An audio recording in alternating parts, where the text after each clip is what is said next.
afternoon work. Sit down. All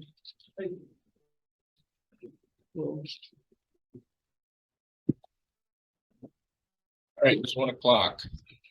We looked at a special study session for September 8th, 2022. Start out with roll call. And everyone, thank you, Kathy. Approval of the agenda, any additions? Not much to delete since we have a small run. Is there any additions that anyone has? I had a question concerning an agenda item on the city council meeting tonight involving the 7th Avenue project. Okay, So it's a basic question. We're ready to do it after whatever you want to do. Yeah, we can do that first. If you want to do that first? You want to? Sure. Again, that's your prerogative. Sure. Do What is it? Well, I look at. well, okay, we're adding this before we get into, Yeah, what, yeah. What is yeah, if he has a question, that's going to be on the agenda for the council tonight. it? Okay, On the 7th Avenue project. so we could just do that as item 3 and then renumber the electric rate studies.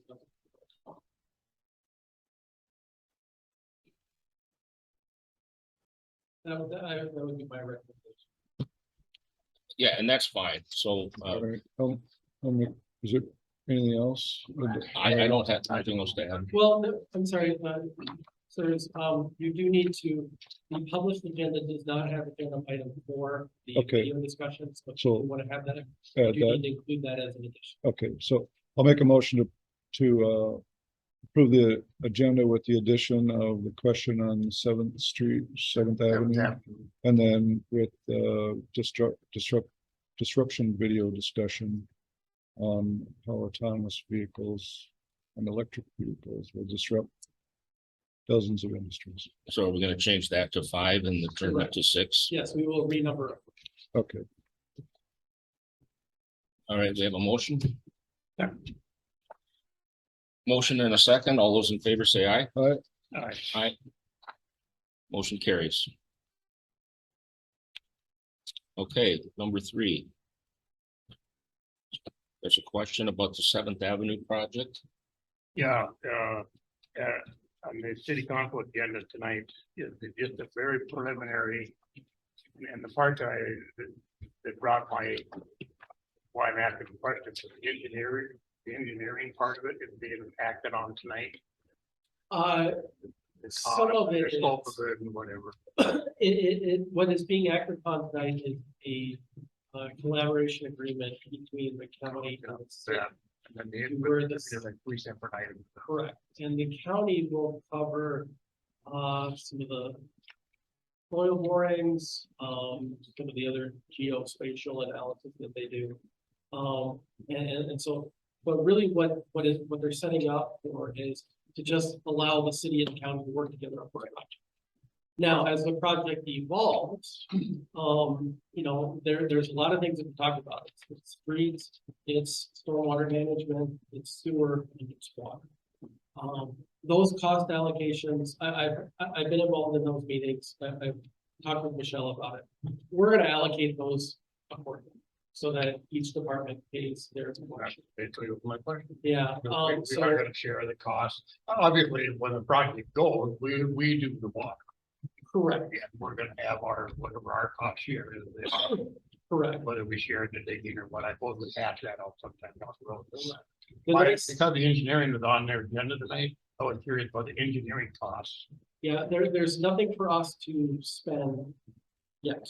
Okay.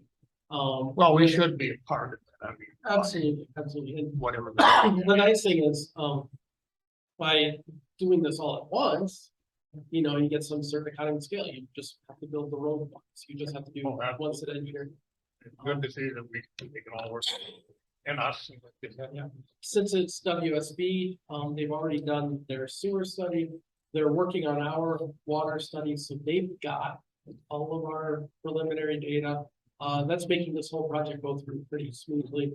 But given that this is a 2024 project, obviously we need to get moving now. And so what Michelle is doing is even though we don't have all the details for who pays what, she wants to at least get the cooperative agreement in place, just saying, yes, we are going to work together. The county's already said that they will cover certain items, that gets them started. But I think at the very end of that agreement, it even says something like, and we will develop a more defined work scope later. And I wasn't looking for any hard number. Yeah. Yeah, I don't think they have it yet, just the allocation has. Well, the engineer proposal does have a number on it, but Well, whatever it was. well, But that's a very initial. yeah. I will say, this is not a new project. It's something that, it's been on the radar since I Oh, saw I it. know. And I want to say at that time. I'm trying to think of my dates. This might have been just a couple of years ago. The number I was seeing for an impact cost was on the order of 400 to 500,000 to replace that water. Now, And then again, I'm talking specifically the engineer because that was on the agenda. That's the only, that jumped out at me. Yeah. but we are looking at about a $500,000. That's kind of ballpark number I have in my head. That's down the road. It is, yeah. Yeah. Just the engineer, because that was on the agenda with a hard number on it, so I'm curious. But I will say, when it comes to that $500,000 number, because the commission hasn't talked about this at all. we There haven't. obviously will be a discussion at some point, not just here, but at the city council of. Do you pay for that in cash? Do you bond for that? Do you assess that? If you assess it, what percentage do you assess? I mean, there's a lot of questions that's gonna have to get answered. But right now, what we wanna do is just make sure that everybody's committed to working together on this project. Because in the long run, it saves all of us money. Keith, I've read the minutes from the city council different times to keep up on that project. Okay. And a question I have with you attending it, are they gonna put in storm drains in that? All of that is to be determined. Okay, Project. I mean, that scope is it's a big major project. They have committed to looking at it. It is all that they've committed. the reason I bring that up is because I can go back 7, 8, 9 years ago when I was talking to the county, because I own those apartments right there. And there's no drain field or runoff, and it floods. I mean, every spring it floods, so I was just wondering if you're going through this expense Yeah, you would hope they would and address it. not address that issue, because there's other streets in Princeton that have that same problem. I know, Michelle, there's quite a few things that's in this, even in this original work scope. Like I said, stormwater management, curb and gutter, street configurations, traffic control, Right, water, sewer, even for us. That's where our tie line between the north side and the plant side is. So that all is impacted through our phase one as well. It's all through that right. sure. So there's a lot of pieces that are gonna have to come together for this project. Again, I think Michelle is doing all of her due diligence to make sure that we at least look at all of that. Right. And if at the end of the day, they have to value engineer some things out, well, at least they asked the question, they got the numbers there and they can make that decision. And then, well, background data, which, to kind of give you an idea of what we've done, it is, I will say, even what you've seen is not everything that Blair and I have worked on. I tried to keep it at, maybe not a high level, we can get into the weeds on some of the stuff, but there still was, a lot more that Blair and I worked on behind the scenes. But I think this will give a better indication. At least what I did was I put myself in your shoes and said, okay, as a commission, who is really focused more on strategic direction, policy, overall management. So I kind of kept the information at that level. But obviously, as people have questions, I'll do my best to answer it, and if I have to follow up after the meeting, I can do that as well. I guess the first thing I'll go through, and I did put it up on the, well, it's really more Blair. The way he looks at things is he does try to look at a couple of historical data points, and then typically, actually, in a rate study, he might only do a 5 to 7 year projection. I did ask him to do a 10-year, given that we have a 10-year capital plan that we're working on in parallel. So I'm trying to match those up as best as I can. And then, as you do with a typical rate study, you go through a bunch of different line items. You look at, and this is on the electric side, obviously, so you look at your total requirements for the system load. And I just zoomed in on this because I'm gonna go through column B here, the items. Just to explain to you the inputs. If I go to the right, it's just the year after year projection trends that Blair worked on. But if I go down this list, when looking at this, you do want to come up with some estimate of what your throughput is, your kilowatt hour sales. And based on that, to figure out what your wholesale costs are. Now, on the SIPA side, our current billing structure with them is there is an on-peak energy charge and an off-peak energy charge. The on-peak is basically Monday through Friday, 8 a.m. to, trying to remember, 5 p.m. or something like that. So that's really getting at that business, that normal business operation. And then off-peak would be your evenings, nights, and weekends and holidays. The billing demand is your monthly peak KW, and then the transmission demand is your annual peak KW that you pay each month. And then what Blair did is calculate what the dollar impact of each of those components are to figure out a total SIPA cost, which includes, they do have a small ECA at the moment that they're using with a couple other miscellaneous charges that can come and go to calculate what that total SIPA cost is to us. He always likes to break things down in a cost per kilowatt hour basis, which you'll see kind of go through as a theme in a lot of what we look at. And that's to make sure that when we're comparing costs and revenues, we're looking at it on a, we don't get a distorted view because growth is happening or not happening year to year, which gives us our total annual purchase cost. Again, that's in a cost per kilowatt hour. It's in mils, we use mils typically because cents are too big. It's 10 mils at every cent. So really, if you see 79, or if you look at 76 mils, that's 7.6 cents. That's what that number is. But you'll hear a lot of utilities talk in terms of revenue and units sold.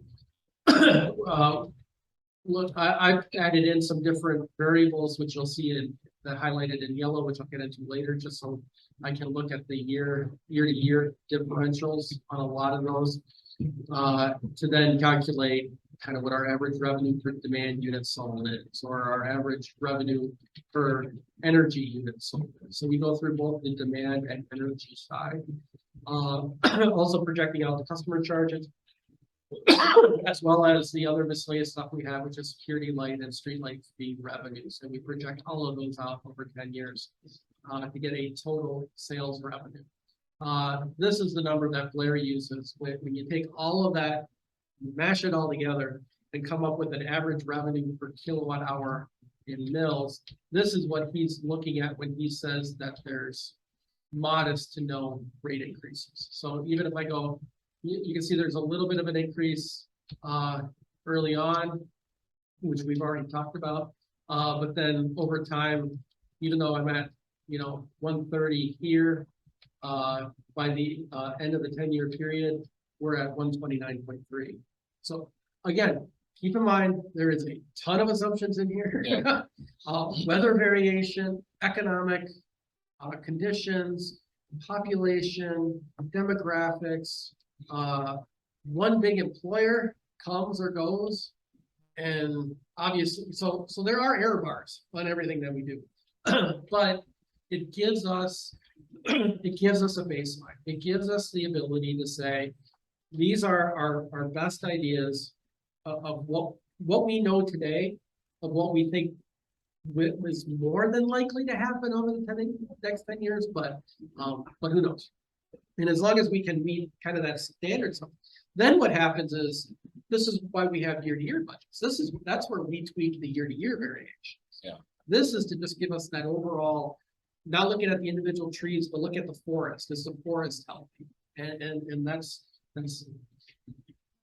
you know, it's different for some people that they might not be used to thinking of it that way, but it's really, you want to keep in mind the accuracy of the data. It's like, I've had a couple of conversations with folks over the years about significant digits. Keep in mind, even though we say total sales revenue in this year is $7,289,376, it's really 7.3. That's the best we can do. Even though there's a lot of implied specificity in the numbers, you want to be careful not to read too much into that. Otherwise, I'm sorry. What year is C? That is 2020. Okay, and then, so we're at 124. Yeah, and here I can do this. When does it hit the 130? 4 or 5 years? I just freeze the panes for you so you can see that. And I have the graphs going on later, so I'd rather go through the definitions first, and then I can show you the graphs because I have that Those here. blue bars? Yes. So I think if you don't mind, sir, if we That's could, fine. I'll finish going through the definitions and then get there. So then that's total sales revenues. And then again, we project out some of our other revenue categories, which is our service line efforts, the simple life of unit diesel revenue, which is for units 3, 4, 5, and 6. And then our quick start revenue, which is for unit 7. And then other miscellaneous revenues, you know, every once in a while we might have to sell a hydrant, or it could include our water tower licensing fees, or if SIMPA does a cast distribution, those get counted in those areas. Give us our total operating revenue over the projected period. And then we go through the operating expenses, and this is really based off of really our 2021 audited numbers. Again, we break it down into kind of our main categories, which is purchase power, the power plant, the distribution system, customer accounts, and then our general and administrative expense, and then depreciation. That's always kept separate. So you calculate what your total operating expenses are, figuring out what margin we're going to assume. You know, we always want to give ourselves a little bit of a buffer on that. And then we do have a little bit of non-operating revenues and expenses. All of this is in our standard financial monthly reports that you guys get. This is just kind of projecting those numbers out through the time horizon. And then what Blair did is, this was the nice thing about having DGR work on both of these, is he has already in here the proposed financial the bonds that we would be looking at in order to do the cap plan. That was the whole purpose of doing this rate study, not just look at where we're at, but how do we fund that $12 million over the next 10 years? So he's planning, unless you guys have $12 million in your pocket, he's planning on us going out with some bonding at a certain point. Yeah. And where that comes from, where that goes in terms of the payments and everything else. And then he looks at a couple of important metrics, like how much cash is available for debt service in each year. He wants to make sure we're covered on those payments and calculate a debt service coverage ratio. And then he starts looking at the cash flow for our capital outlays, looking at the bond payments, looking at the bond proceeds, looking at the any transfers that we might be doing to or from the rate stabilization fund, so that we can leverage as much of that cash as we can to not have rates fluctuate crazy. So he is looking at spending, you know, moving some money once in a while from rate stave into the general fund so that we can pay some bonds and rebuilding things up over time. So he really paid attention to those different buckets to make sure each one kind of stays within the range that we have set in our fiscal policies.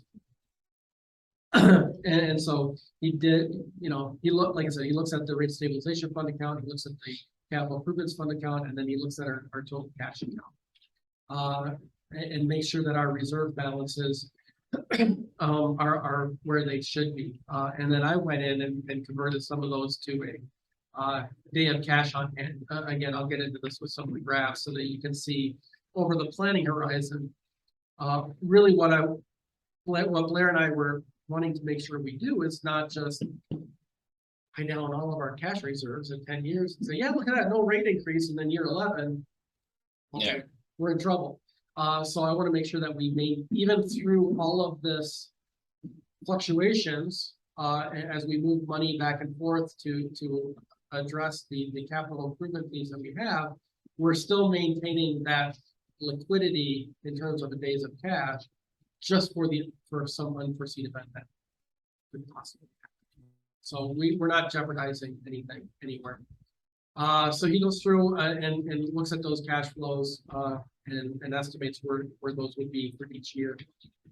He looks at the debt levels and therefore, and then adds all that up to calculate what our total reserves are. And then, like I said, he did that for every year. 2020 and 2021 are basically the audited years, because those are in the past. 2022 is obviously not done, so we don't have audited numbers for that. But we have a pretty good idea of where that's going. And then from there, we project out 2023 assumes it's his rate study impact recommendations that we've gone through at the joint meeting. So that's where that's at. Like I said, that's a lot of numbers, a lot of detail. It's really hard to just look at that and know what's going on. So I went ahead and created a bunch of graphs because I thought that might help the commission visualize what's going on. Again, keep in mind, these are just overall generic assumptions. So for example, you see total requirements. You do see that we assumed a 1% growth in sales over the 10-year period. The reason we went with 1% is the business part, the new apartments coming in. Now what happens is nobody ever comes in at 1% each year. I mean, what we're really going to see probably is 0% growth, 0% growth, and then maybe 5, and then 0, and then 0. But we have to come up with a projected average to be able to do that because it's going to be lumpy, but we have no idea the size and duration of those lumps. So we just do a linear projection, which is very common in this kind of market. So once we have the total requirements, we can look at what our operating revenues are projected to be, the total sales revenues, the total operating expenses. The reason this fluctuates the way it does is because we did incorporate SIPA's current 10-year projection for rates, which we did incorporate the 5%. We did incorporate a 5% rate increase at the end of this year. The board has not decided on that. If it's 10, those numbers are obviously going to change, and even our rate study is going to change a little bit. I assume 5. This is kind of a middle ground. I don't think they're going to do nothing. They could do the 10, but I wanted to put something in there just to compare us. Is there any chatter about the 10 or any number? SIP is still pushing for 10. I know I've talked to a couple of members and we're still sitting at 5 and let them see where things go. I haven't talked to all the board members, so it's a crapshoot right now. But SIP is pushing really hard for a 10% increase right away. But even with that, they are projecting that whatever increase they do at the end of this year would then be repealed in 2024, which is why you see operating expenses go up and then come back down. And then they are looking at significant rate reductions in 26 and 27. And then after that, Blair just does a normal, typically like a 3% escalator. Well, actually, I take that back. That's not in here. The reason it's going up is because our total requirements is going up. So that's just a function of sales. The actual simple rate doesn't change, but this large increase you see, from here to here, and this decrease you see from here to here, and this decrease you see from here to here and here to here are because of projected SIPA rate changes, as best as we know at this time. So then, if you take all the revenues and expenses and look at everything else, we project out where our days of cash are on hand will be at the end of each year. Again, keep in mind, some of the fluctuations you see are because what's happening is we're moving money from rate stabilization into cash to help pay for some of the capital improvement funds. Obviously, when the time comes, the commission will make the decision as to, is that what you want to do, or do you just want to keep it all and bond 100%, or, you know, each one's going to have a discussion about that. But generally speaking, we assumed that we wanted to use up some of the cash that we have on hand and smooth out the potential rate impacts in the future, because we didn't want to have to do a large rate increase up front and then all of a sudden get on this huge trajectory where now we've got way more in cash than we have to do, and then have to pull back and then give a huge rate reduction. It's better for our customer. I guess my general philosophy is it's better for our customers if we're more predictable than that. Right. I like to smooth things out. That's again, that's how I've always looked at it. That's how Blair looks at it as well. So but some of these jumps, the reason you see them is because what we're doing is we're moving money around from the cash and rate stabilization and capital improvements. So as you look at some of these graphs, you'll see that our cash and cash equivalents is fluctuating. And if you look at rate stabilization, in some ways, it's kind of the mirror of that, because what we're doing is we're moving money from rate stabilization into cash, which eventually gets used to pay for the capital improvements. And then in the capital improvements fund, the reason I tried to put lines in here for where the commission has given policy direction. So right now, our current policy as it relates to days of cash on hand is at 80. So that's what this black line is for, is to sit at 80. And so what you see from that, Blair really paid attention to this and knew that if that's our policy, we don't want to drop below that number. So he made sure we stayed above that. And then under the capital improvements fund, again, per commission policy, it should always stay between 750,000 and 1.5 million. You can see we're staying in that range as well. And then I also looked at, I also plotted out the debt service coverage ratios. A couple of wonky things going on here in the initial. This isn't real. I got to talk to Blair about that. But generally speaking, your debt service coverage ratio needs to be above 1. And you can see, you know, as we really get into it, we are maintaining our debt coverage that we're required to.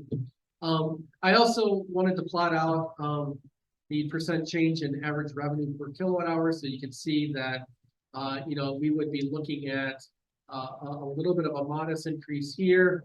2024, we'll see some differences there. Again, this is average revenue that we collect per energy unit. And then after that, we're sitting just right in that 0 range. So, you know, Blair mentioned it at the joint meeting that he was looking at, it was a less than 1% rate increase for 2023. We might be looking at a little bit more in 24, just as we kind of get into that bonding issue. But then after that, there's no need for doing anything else. And then I also plotted the demand sales and energy sales through the projected period.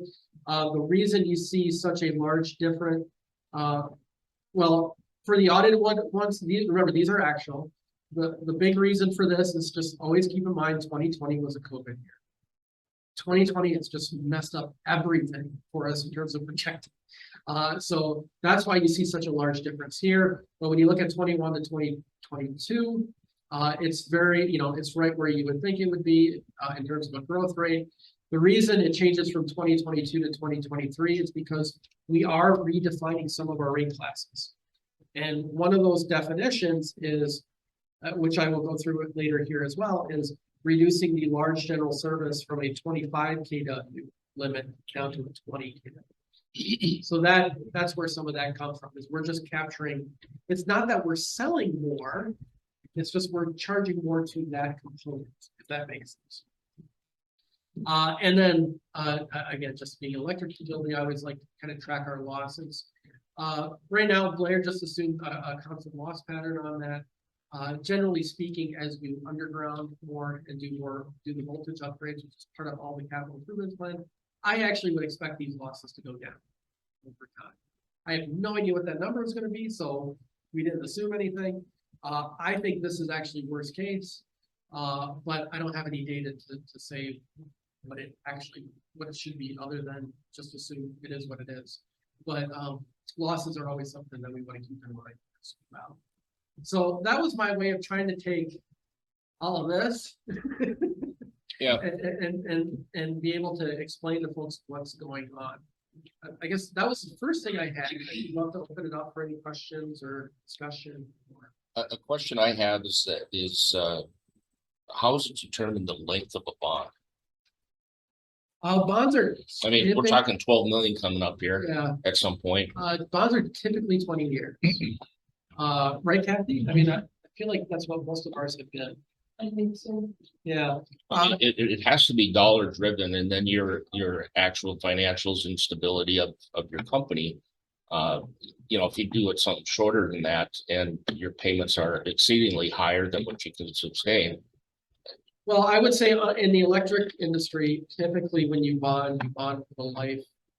Maybe expected that. life. to be- Okay. So when you look at your transformers, when you look, now, granted, we get lucky and things last longer than that, so after 20 years, sometimes we've got, which is where we're at right now, I get this little bit of a window where Right. you keep functioning until you get to the next stage. I mean, that's general practice to do 20. Obviously, when the time comes, if the commission decides you want to do 10, I mean, that's your prerogative. It obviously would impact your projected days of cash in each year and things like that. Right. It really comes down to kind of your comfort level at that point, but I would have to say almost all the stuff I remember seeing is 20 years. Even on a smaller, you know, a $3 or $5 million project. Yeah, because it's all based on the equipment. It's, if it's so small, then you're gonna pay cash, right? Anyway, so normally if you're gonna go through the effort of the bonding process, which gets very. Yeah. I've always heard that if you're not even, if it's not even near $1 million, don't even bother bonding.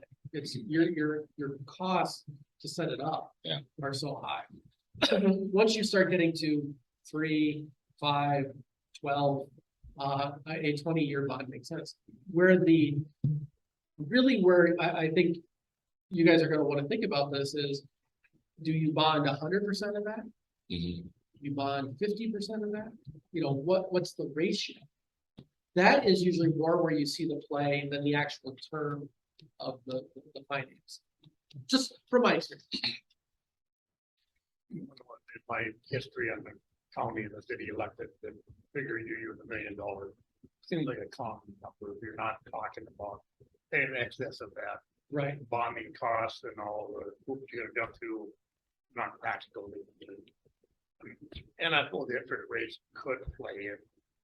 And the longer term might have better, lower, shorter term, I should say, may have better rates.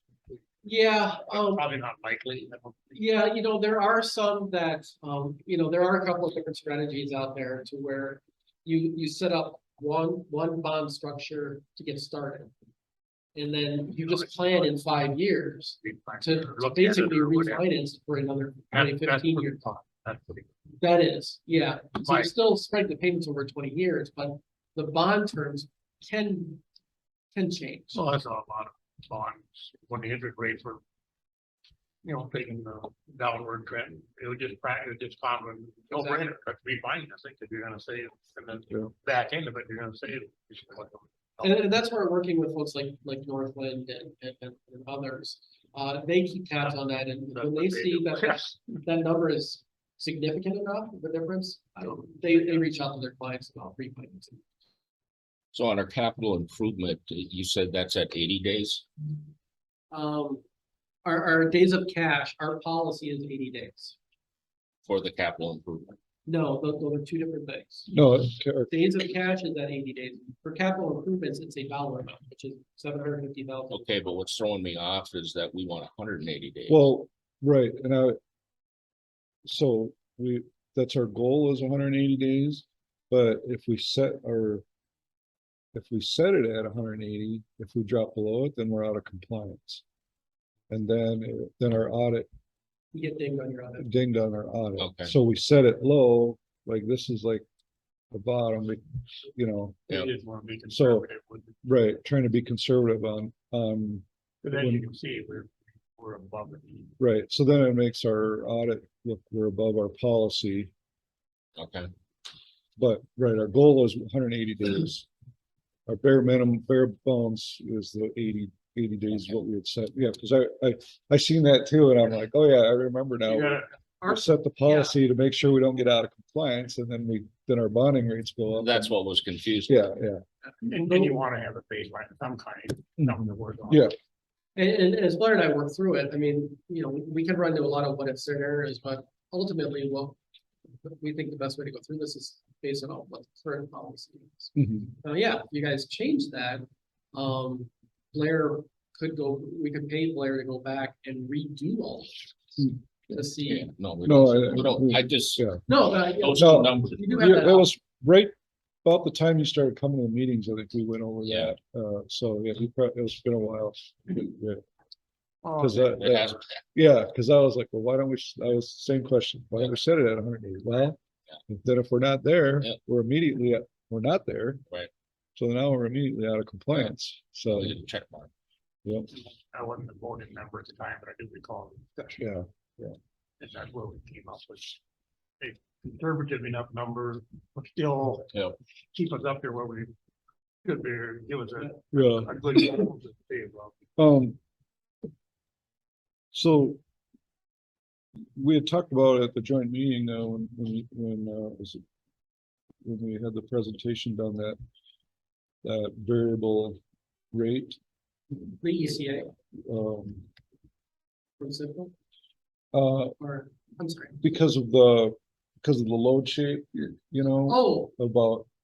We're one of the few utilities that doesn't have a summer Or seasonal. correct, or even just a nighttime or correct. daytime or, so how does that play into? So this is, let's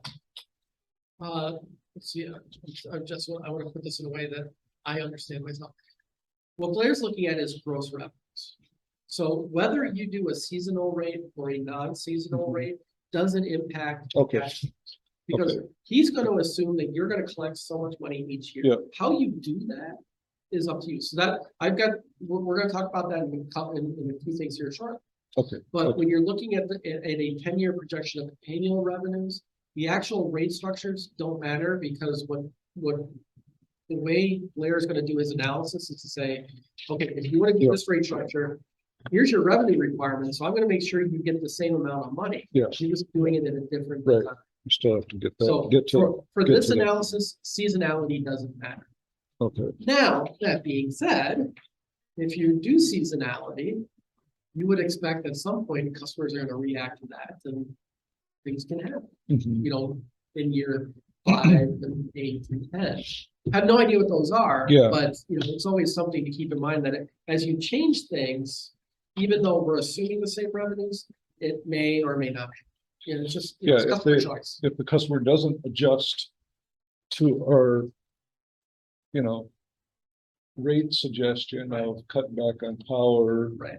But But the nice thing is, if you Then- set your rates to match your expenses, if they do adjust, then in theory, your expenses adjust at the same level. correct, yeah, So even though your revenues go down, your expenses go down at the same amount, and therefore your days of cash, your margins don't change.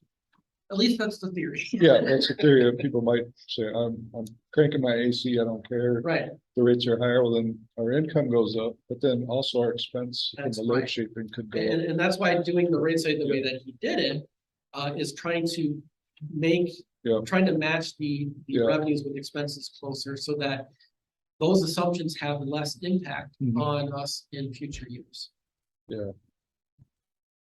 Which I think, I mean, I really like that idea of,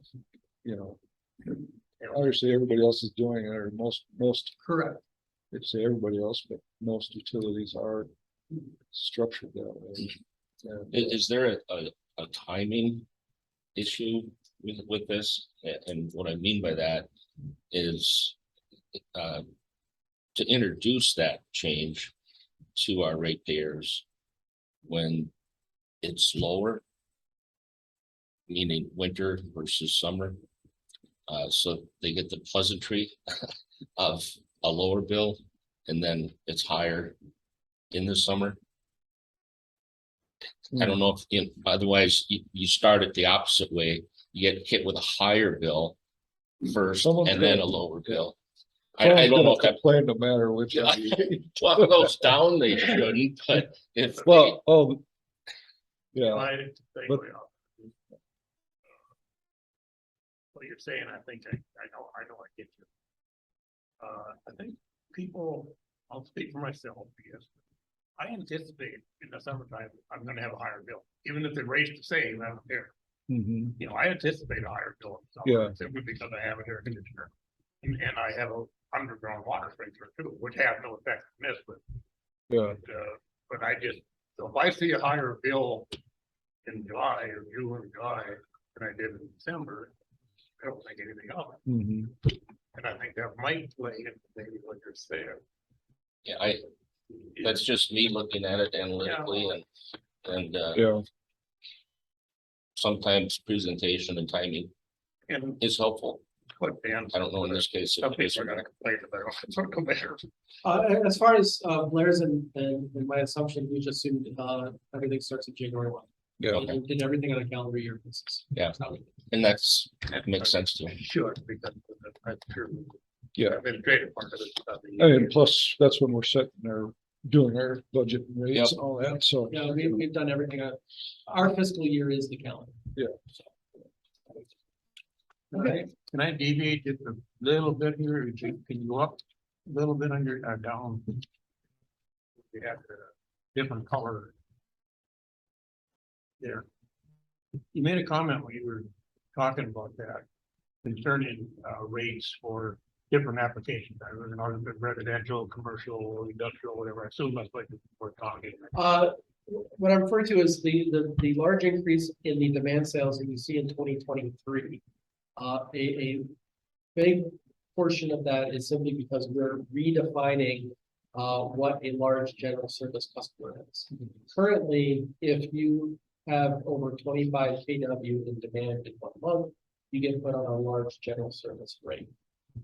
We will be, the proposal is to lower that to 20, which obviously brings customers into a demand bill rate that weren't there before.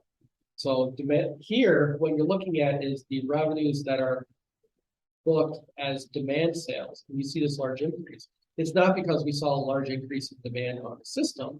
It is just that we are charging more customers demand than we did.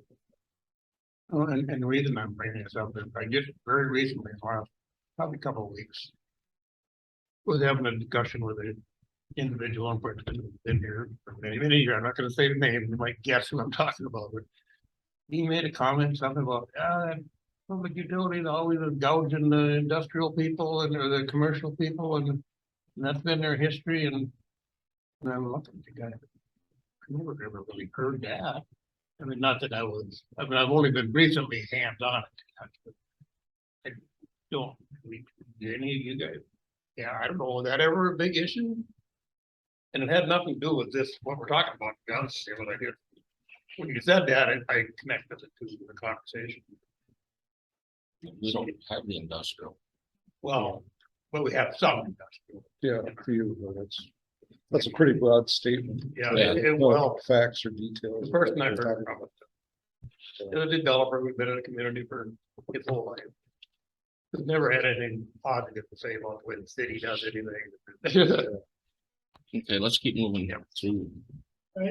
So that's kind of your 50,000 foot look at how the cash flow. So from there, I'm going to go through a couple of things. Let's see. I think the option comparisons would be the next. So what I wanted to do was, come up with a couple of different scenarios in looking at, okay, Blair has this baseline where he assumed so many, how many customers in each rate class, He is recommending the inclusion of a new rate class called an intermediate power supply. Because right now, we have large general, which goes from 25 kW up to 1,000 kW. And then there's some funky aggregating that we do for those large clusters. He wants to just simplify all of that. But that is a big range. So what he's saying is let's make the large general from 20 to 200, and then the intermediate from 200 to 500, and then the large power to 500 plus. So he's looking at adding that section in for those intermediate size power customers. So he went through and split those up, looking at kind of what customers would be affected by each. And then, I did have him look into seasonality option. So he looked at energy, both summer and winter, for the classes that would have a seasonal rate on energy, and then a summer winter demand for those demand customers. Because the way Blair looks at it is, when you look at seasonality, what's really driving it, there was a lot covered in the joint meeting, but if you remember me talking about LMPs, it's really driven by demands, that peak power usage, in that one network. So if you really want to be transparent in what's going on, having the seasonality on the demand makes the most sense. But when you look at residential and small general service, they don't have a demand rate. So what we do is we just kind of come up with this load shape average, and then we do a seasonal energy rate on them simply because we don't have to. Now, this is still what I would call kind of just a step forward in this. Eventually, over time, what I think we're going to see in our industry is, eventually, I would say all commercial should be demanded. I would actually demand build residential because I'm an engineer. That's how the numbers work out. Yeah. To me, that makes sense. But there's a huge communication thing you got to talk about. And then eventually, you would get more to time of use rates, because if a customer peaks at 2 in the morning, that doesn't have the same cost impact. Right. Mm-hmm. So that's where time of use. We're not there yet, and I would hate, my personal opinion, obviously you guys can do whatever you want.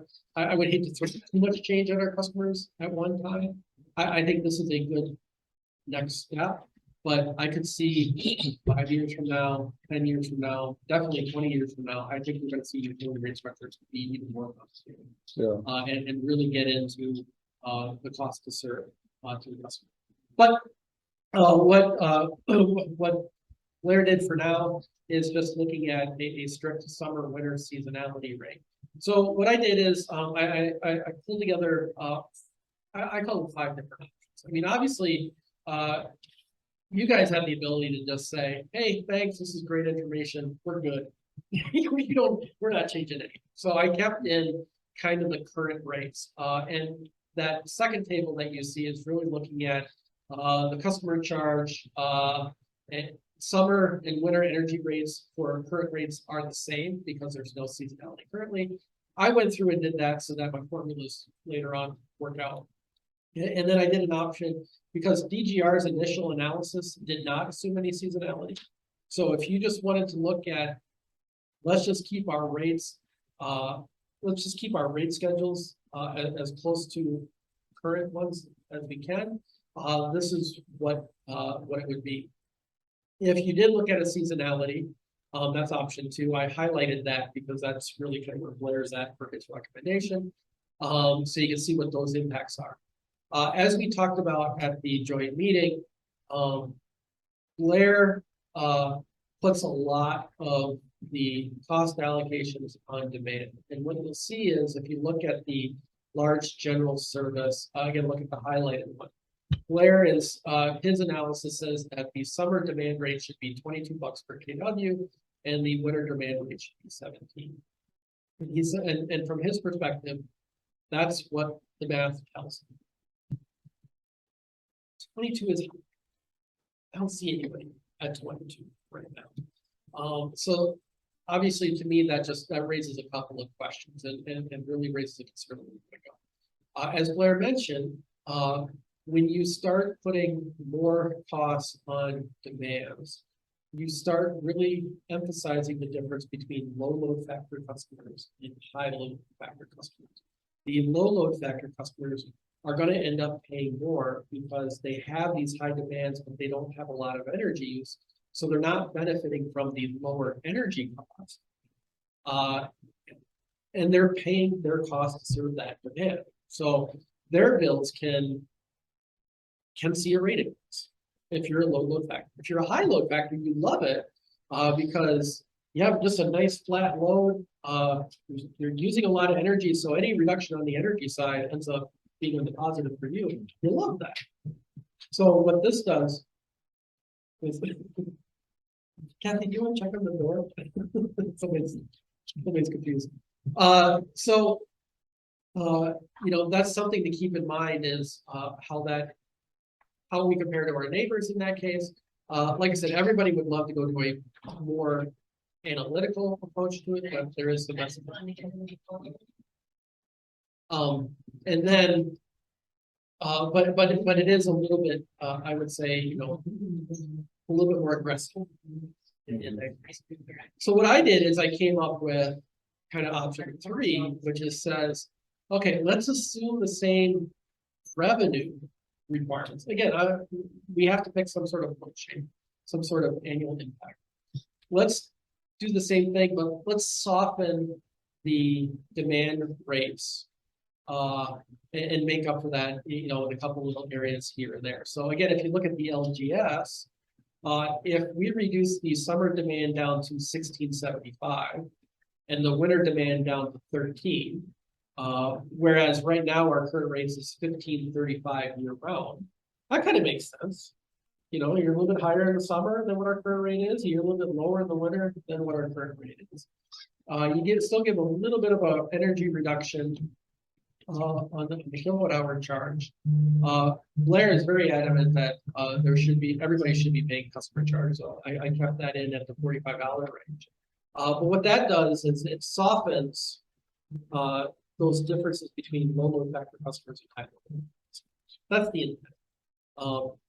It isn't to say that you couldn't do option 3 for 2 years, and you really want to make this try and true to the engineering analysis and do option 2 a couple of years from now. But then you've given people, you kind of ease them in so they can, as they make their decisions about air conditioning equipment and loading, where their peak loading is coming from.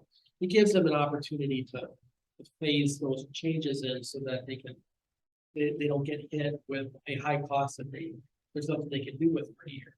Kind of thing. So there are, you know, you can look at this stuff as not revolutionary changes, but evolutionary changes. So I offered that, and that was just me putting in those numbers. I just offered that. Do you know how close that is to Connexus? I have some numbers happy to share with those. I don't have them with me. I'm happy to share those with you. I don't have them with Good to send them. Yeah. So. You know, obviously with the industrial park here, we've done a lot of comparisons with East Central and East Central. I mean, there's a lot of variability in how they do some things too, but we're right in there.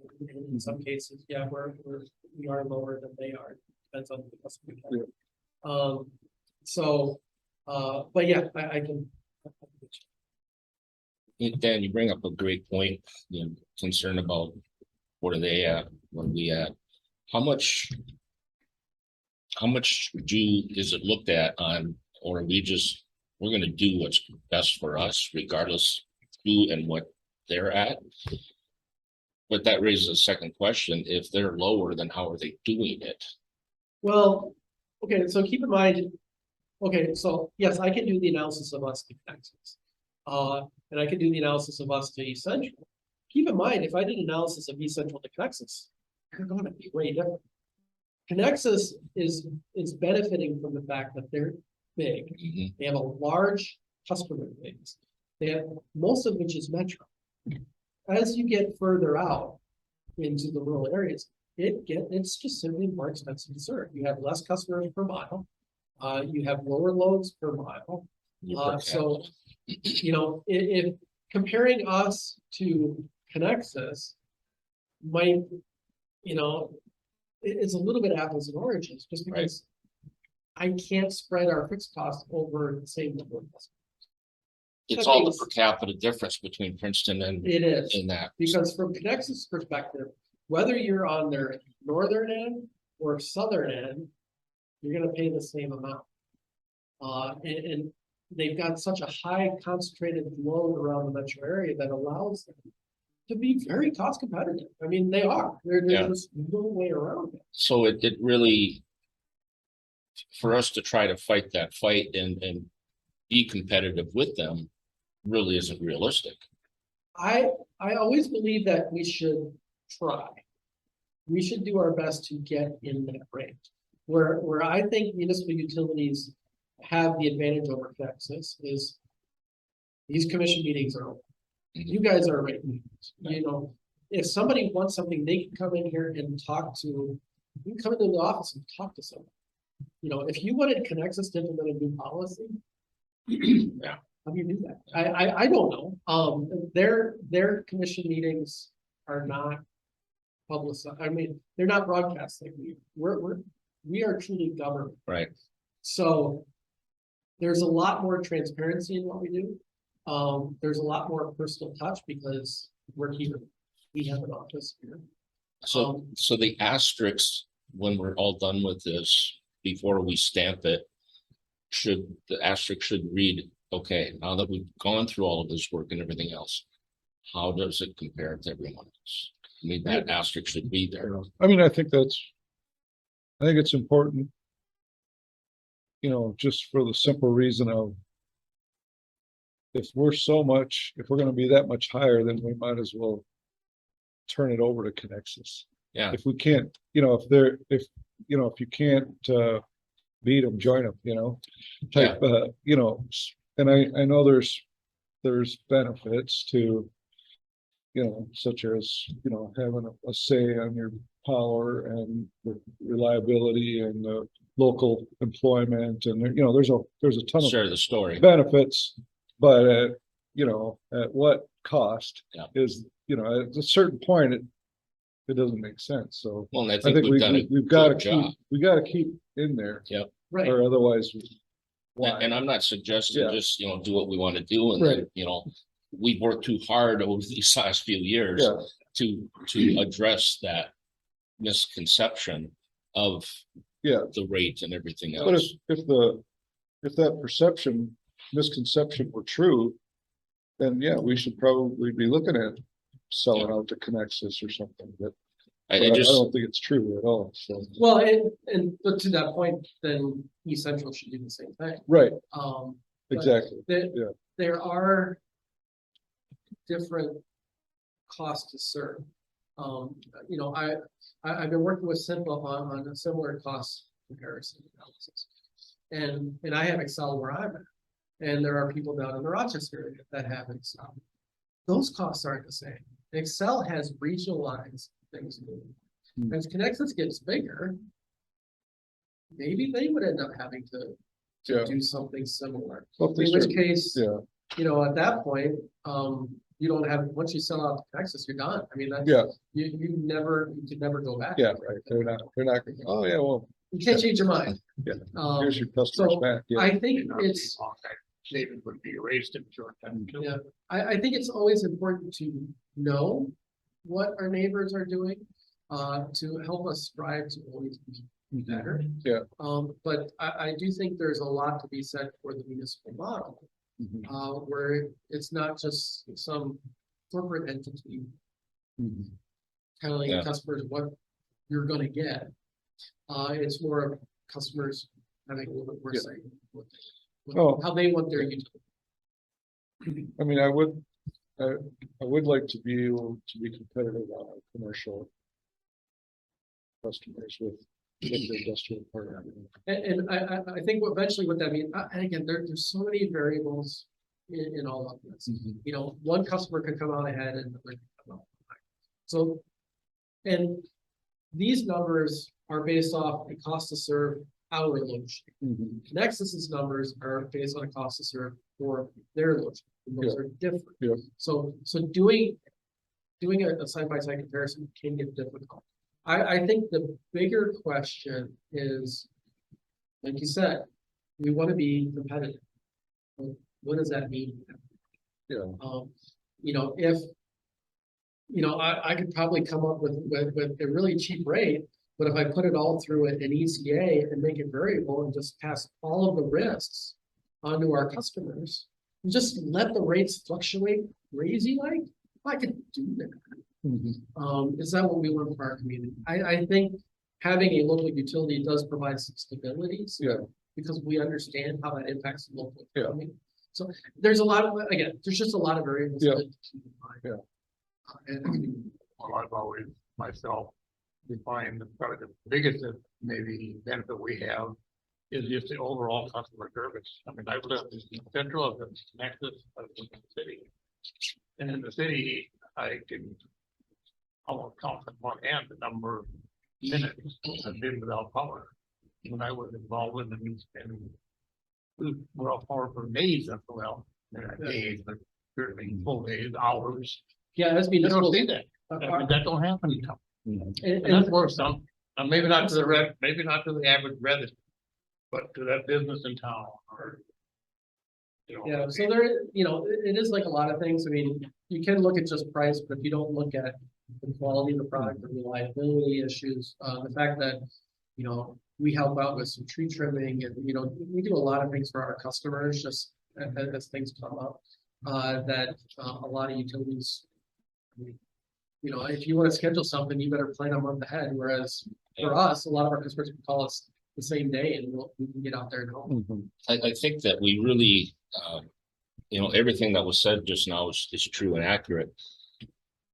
And the people that are here maybe understand that. The problem is that the company or the industry that hasn't moved here yet doesn't know about any of that. So as I look for the future and the growth, how do we get that message out to the people that are considering, and what is there to consider in Princeton? Why should Princeton, if I own ABC Corporation, why should I consider Princeton?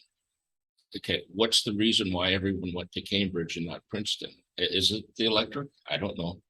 It can't be 65 because we have 169. Now we're Yeah. spreading out here a little bit, but I think that might be one of the most important questions that the city and we as electric suppliers have to look at that.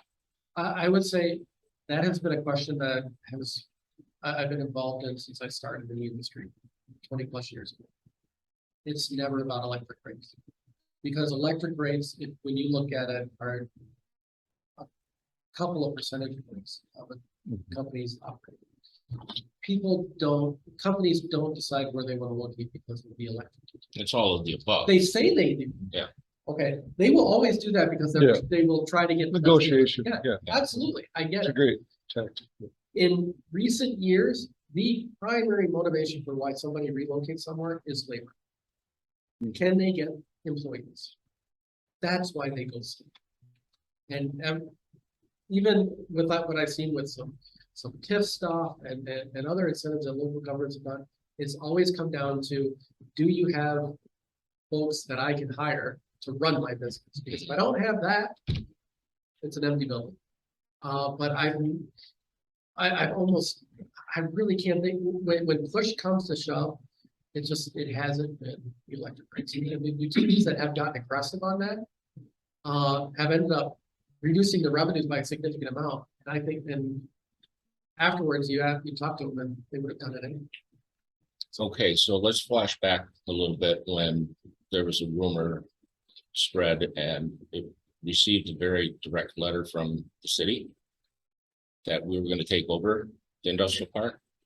That seemed to matter quite a bit, the electric. I would say So on this side, it didn't, but they sure reacted awfully quick. if you're an existing customer,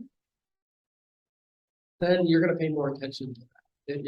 If there's going to be a change, whenever there's a change, it's their attention. Okay. But the original question was, if we're looking at trying to motivate somebody to relocate here from somewhere else, you're not gonna go through the expense of a relocation just to save a couple of pennies on the electric. Right. You're gonna go there because you either need the land, you need the labor, or maybe income taxes, maybe, you know, if you go from one state to another. But whether you relocate in Cambridge or Princeton or Zimmerman or Rochester or wherever, the electric rates are not what's going to drive it. That's just been my experience. No, and understood.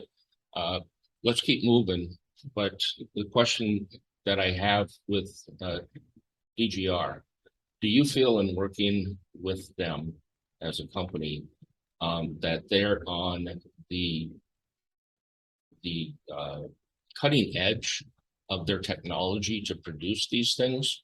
Or is it just kind of, this is what we do, this is what we've done, and we don't need newer equipment or cutting edge equipment on how to look at these things? As you stated, that this is going to be more complicated as time goes on, but that complication gives people an option to take advantage of those different options. And to them, it's not going to be so complicated, but for this, it would be. That was kind of a loaded question in several parts, but When I say, sorry. I was I- tracking, you know, but let me try to answer the question this way. When I say things get more complicated, it's because, not because of technology, it's because we have more data. It's data. Right. Like But when with you're that data, you were able to produce so much more option. exactly. As long as you define your individual variables, whether you have 2 variables or 10 variables, you're still using a spreadsheet. So the technology, from an analytical standpoint, yeah, you can get into, I was in a project where we did Monte Carlo simulation analysis to figure out the error bars and the variation in our projections. We don't need any of that. When I say things are gonna get complicated, what I'm talking about is, before, when we had 1 energy reading per month, 12 data points per year, with the AMI system, we now have a data point every night. And we can set up a billing structure now to bill for that cost every 15 minutes. Yeah. That is way complicated, but that is more on our billing system. From DGR's perspective, if I gave them a month by month energy number, they could come up with a month by month rate. Super easy to do once you have the data. Yeah. The problem is we never had the data. Yeah. But we will going forward. yeah, So, I see that. I see the future of yeah, energy billing, basically by the minute, Right. maybe storage, maybe nighttime storage, so for daytime use. where it's really gonna come in is as EVs penetrate the transportation market more, which has a completely different load shape than anything we've assumed in the past. And the EVs are getting set up so that there are more controls in how it interacts with the grid. So eventually, it all comes down to pricing. You just, as long as you tell the customers and they have the ability to react Mhm. to the pricing, then all of it's just numbers. But you're able to add more definition, more detail to how we see costs and making it so that the customer experiences that same cost, because that's just what it is. Mhm. You know, at that point, it's not us jacking up a price because we made some gross annual assumption thinking that you were gonna peak at 2 PM and you actually peaked at 5, and therefore we over earned on you, but somebody else we Mhm. and you complain that we're jacking up the price. Yeah. Well, as we get more data and we can reflect the wholesale market, a lot of those arguments go away because we're always gonna have our admin costs that we're gonna have to recover. Yeah. But beyond that, it's what the industry. Yeah, I mean, we're gonna have to, you have to have the income that you need to run the operation. I think all it's really gonna do, once we get that, and I think it'll easily get that sophisticated with, you know, technology and the information age we're in.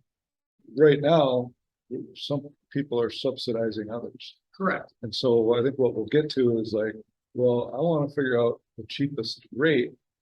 Eventually, everybody, we still have to collect the same amount of revenue to cover the overhead. Correct. So as we get that demand and that load shaping figured out and build accordingly, you know, the rates, some of the rates might have to go up a bit just to cover the overhead of running the utilities. So, but, No, to give you an example, the proposal here is for us to go from 4 rate classes to 5. I was involved in a cost of service study years and years ago with another utility. They had 26 different rate Wow. classes. Because I think they were trying to minimize that subsidization of what over earning on one customer type and Yeah, under earning on another. So they had 26 rate schedules that they tried. That was, and that was good 20 years ago.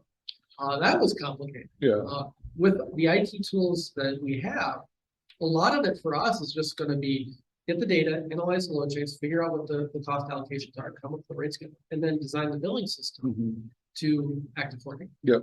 So a lot of the heavy lifting is actually gonna be on our end. Yeah. To get our billing software to be able to, which it should be able to handle. We haven't used Power Manager to the extent that we could. Yeah. There's a lot more details that we can take advantage of. Yeah. We, when we get to that.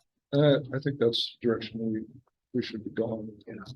So I think incorporating a seasonality for next year is that first step. Yep.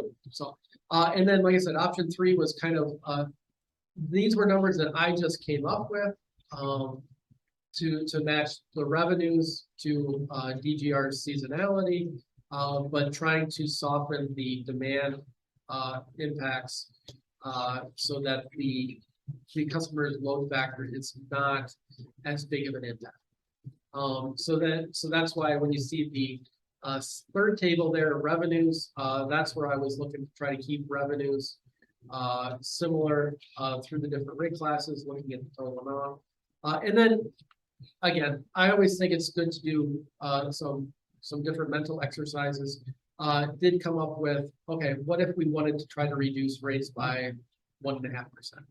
What would those look like? How would that impact our revenues? Again, it's more for illustrative purposes because Blair does feel that the revenues that he came up with are what this utility needs to be healthy.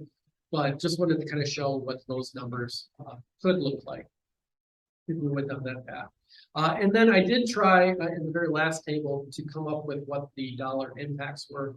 A lot of this is, using Blair's analysis, looking at what the average residential bill is under each scenario for residential, small general service.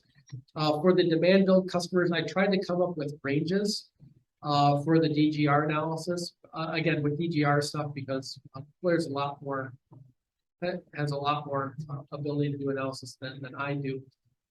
I was able to come up with kind of a range for the percentage impact for customers, because even though we talk about how overall it's a modest impact, there will be some that are impacted more than others. I guess the only thing that I would point out in case the numbers really got your attention is on the large general service, you see the -27 to +28.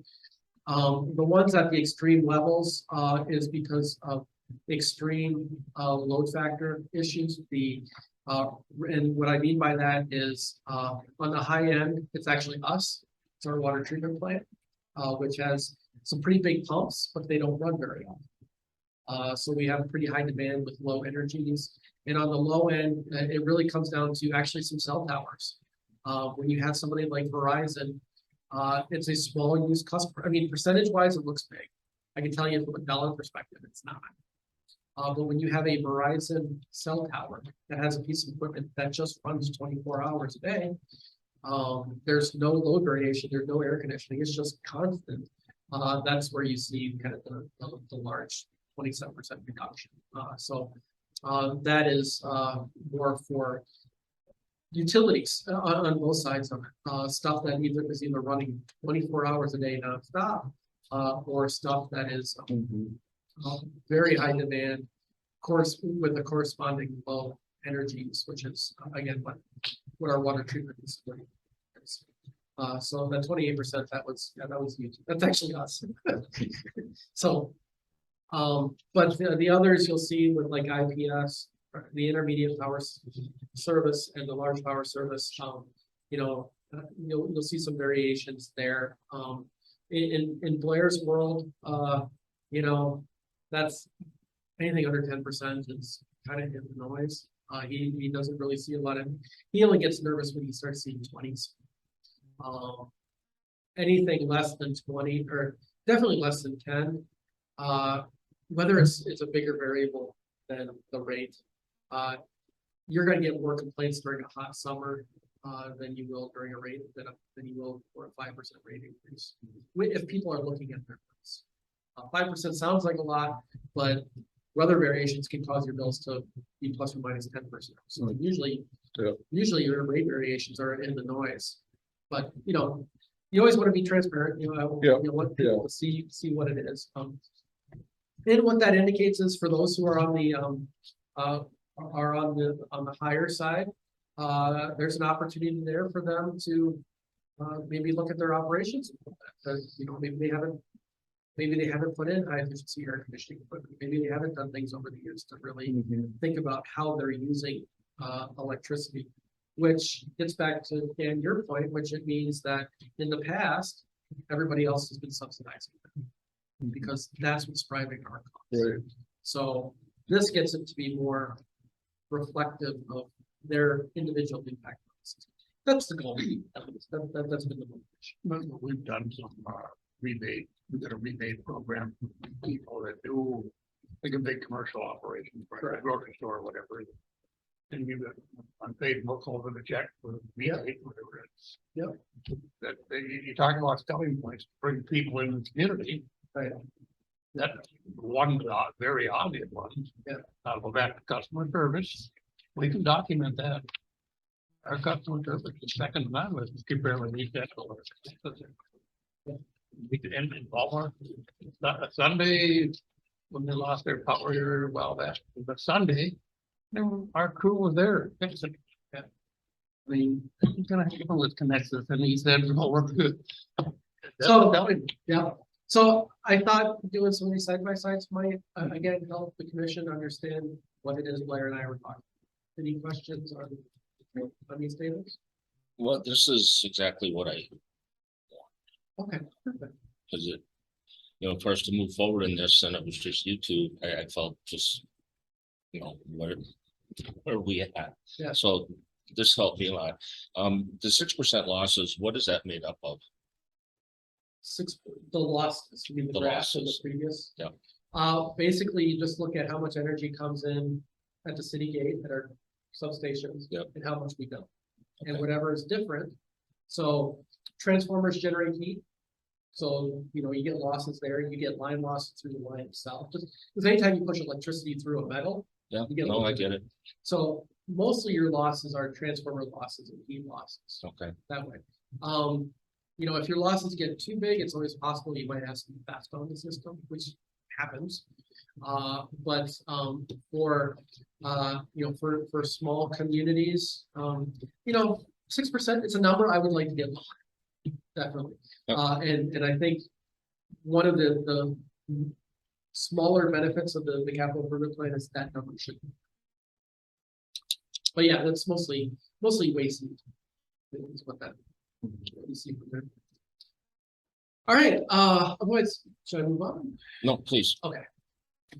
So then I thought kind of the next thing was, okay, if we kind of go down this path, what does that change for our rate schedule? I don't know about you guys, but I tend to like red line documents because then I can see exactly the way things were before and after. And so there's a few things I want to point out. One is obviously if we go to a seasonality, what that does is, and I just put X's in because again, you guys have not decided what you want the rates to be. But I wanted to show you the structure of what the rate schedules look like. So whatever we come up with for a customer service charge, that'll be put in there. Again, these are based on the assumptions that Blair and I have been putting together, which is a summer winter rate.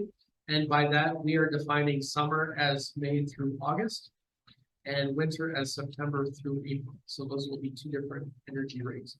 Other than that, the residential rate structure doesn't change. So the only thing that changes is rather than a flat year-round energy rate, we will now have a seasonal rate. If I go to the small general service, I did, since we never actually formally implemented a residential solar rate, I put that in as a separate one as well. I do have this in here. Blair and I have been talking about a grid access charge. The problem is what you see is in terms of our revenue collections is as much as we try to make our rates perfectly reflective of what our expenses are, it's not always easy to do. We do collect some of our general administrative costs through an energy rate, but for solar customers who aren't paying that energy rate, their fixed customer charge isn't really paying for all the value that they get is still being connected to the system. So the way folks get around that is they implement a grid access charge. Blair and I are kicking around a few different numbers. Blooming Prairie has implemented a grid access charge. The co-ops have a grid access charge. Blooming Prairie is the only municipal in the state right now that has one. I've been talking with folks down there because I know their superintendent really well. I have their methodology and shared that with Blair. It's something that we can go down. If we do, I just want you folks to be aware of that you would only be the second municipal doing. Now the co-ops have done it. They got sued. It went through litigation, and this co-ops and the court case was ruled in favor of the co-ops. So this whole thing's already been litigated. So we can do it. Okay. As long as you have the appropriate methodology, which is what Blair and I have been doing, making sure everything's tight, perfectly explanatory, and matches up with the race study that we are conducting right now. Numbers are soft, so we can come up with that. I'm not ready to share a number yet with you guys, but if that's, I would really, if not here, at some other point, if you just kind of let me know if that's the direction, if you like that direction, if you don't like that direction, let me know. We have about half a dozen customers that are solar PV customers right now. So that's the number that we're looking at. Now 6 might not sound a lot if you're a Conexus utility, but for us, it's starting to add up. Yeah. So I put that in as a place. We could just not have that now, but when we're ready, we can implement that later if we so much. Otherwise, you're just looking at a simple seasonal rate as well, and everything else stays the same. SGS, small general service, same thing. Just customer charge and the seasonal rate. The only big difference is down here under terms and conditions, where we are defining small general service as customers up to 20 instead of 25. And like I said, eventually my inclination, it's your prerogative, my inclination would be to demand on all commercial customers. But for right now, based on what Blair looked at in terms of our customer distribution, he felt that 20 was a much better number, was a clear break point between groups and customers. So he liked the 20 was his recommendation based on the data that he was, basically his data analysis. As we go to the LGS, so obviously that then changes from 25 to 20 as well, so that we don't have a gap in between there. But he would make large general service go only up to 200 instead of 1,000. And again, the demand charge would be seasonal, and then there would be a flat energy charge year round, and that's because of the LMPs that we're seeing. And then just kind of cleaned up, just made that minimum billing statement be correct with the new structure. The IPS then goes from 200, or I should say in excess of 200 to 500. Customer charge, demand seasonality, flat energy charge. This would be a new rate schedule, so all of this is red underlined because it's all new, but it's all the same terminology as the other rates. And then the large power service would be for customers over 500. And then the same changes there. before I go into the next page, does that make sense? Are there any questions about the change, the proposed changes to the rates? I'll just make a comment on this, grid charge or another charge. Yeah, I just purchased my boat license yesterday. And this is different from my understanding, but they had the internet charge at 3%, which has been around for a long, long time. But now they have an internet fulfillment charge on top of that. okay, So call it what you want, it's happening. yeah, there's, it is reflective of the different costs. Yeah. that folks are seeing. Okay. I want to talk about this for a minute. So Blair and I kind of have the same general philosophy, which is we are really looking at trying to match up revenues and expenses as best as we can. That each rate class should pay its way. We have a municipal electric rate. Functionally, there is nothing different between a government office building and a commercial office from our perspective. You still have a meter, you still have a service line, you still have a transformer, you still read it every month, you have the same load shapes. This was implemented, I think, years ago to give a little bit of a benefit to the city. To help them out, to a little bit of a financial tool. From a cost of service perspective, I don't know a rationale for doing it. Now, if you want to help the city, you can go ahead and do that. Blair's perspective and my perspective is we would just rather, when you're doing a rate study and you're doing a cost of service analysis, to just do a true cost of service analysis. If you want to give the city a special deal, just give them the money. That's generally how Blair and I look at it. You don't hide it in the rates because there is no difference in us serving the city as serving somebody else. So his proposal is to completely eliminate the municipal electric service rate. And just, if they're a small commercial customer and they're, if they're less than 20 kW, they get billed SGS. If they're between 20 and 200, they get billed LGS. Just like everybody else, because that's our cost of service. We went through and did all the work. That's what it costs us. Yeah, otherwise it's kind of a hidden tax to the ratepayer, Correct. which. Now, it starts to make the rate study. We say we want to be reflective of cost of service, but then you're saying, but in this case, now the city obviously was getting a benefit. And my rough calculations is it's probably about $11,500 a year. Now, if you just wanted to give the city $11,500 per year, call it a municipal rebate or something like that, it's a truer weight. So the proposal that Blair came up with is get rid of it. It just, there's nothing special about this rate class that would justify a revenue of this type. But he totally understands how with municipal utilities, you want to help the city. Go ahead and do that. Just don't hide it in a rate. Just do it. Just be upfront about it and say, here's your money. That is I going to don't be, like where that go.